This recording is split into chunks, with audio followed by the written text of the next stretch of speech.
everyone, and welcome to day 2 of week 11. For today, we're still working on those practical finals, and we'll be kind of moving through those.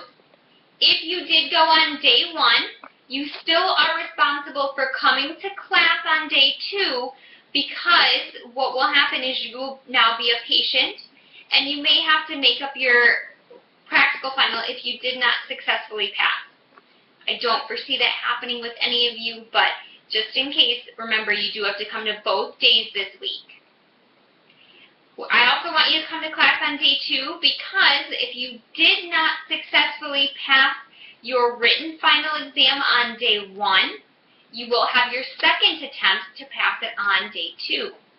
Okay, so again, we'll meet in the lab, we'll kind of go over any last minute questions or concerns everyone has, and then we will if you need to, you will head to the lab, or the computer lab, to do your written final exam. Or what I'm actually going to do is just start into practical final exams, okay? Again, you need to have a pen, a pencil, either one. You need to have your stethoscope. You need to have, be able to answer any of those questionnaire questions, things that you would ask at a regular office visit. You'll be expected to give an injection, give a medication. You will be expected to draw blood, and taking vital signs. So everything that you would be responsible for in an actual clinical setting is part of your practical final exam. If you did not go on day 1, that means that you will be going on day 2. Again, I have randomized not only the scenario that you will be having, but the patient and the order of how this is going to go. So I already have everything pre-set up. I have a list in my head, and I'll be kind of going off of that. I will not talk to you during the practical exam.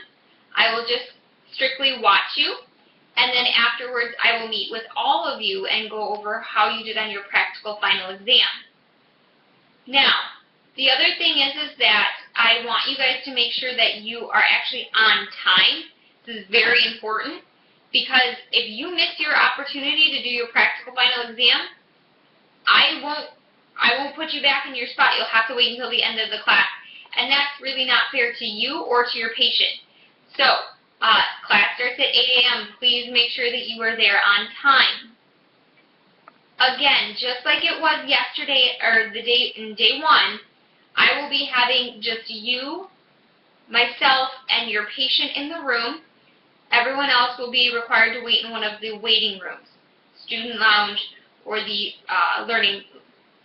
student commons on the 3rd floor. That way you're not pressured as the medical assistant having 15 sets of eyes watching you. It will just be me and your partner. Okay? That's really all I have. Week 11, I don't have really long videos. There's no actual research or no chapters for us to review. It's just worrying about your final exam, the written portion in your lecture class, and the practical final in my class, the lab section. Again, make sure you have all of your equipment. You come prepared for class, and I'll see you on day 2, guys. Have a wonderful week. Bye-bye.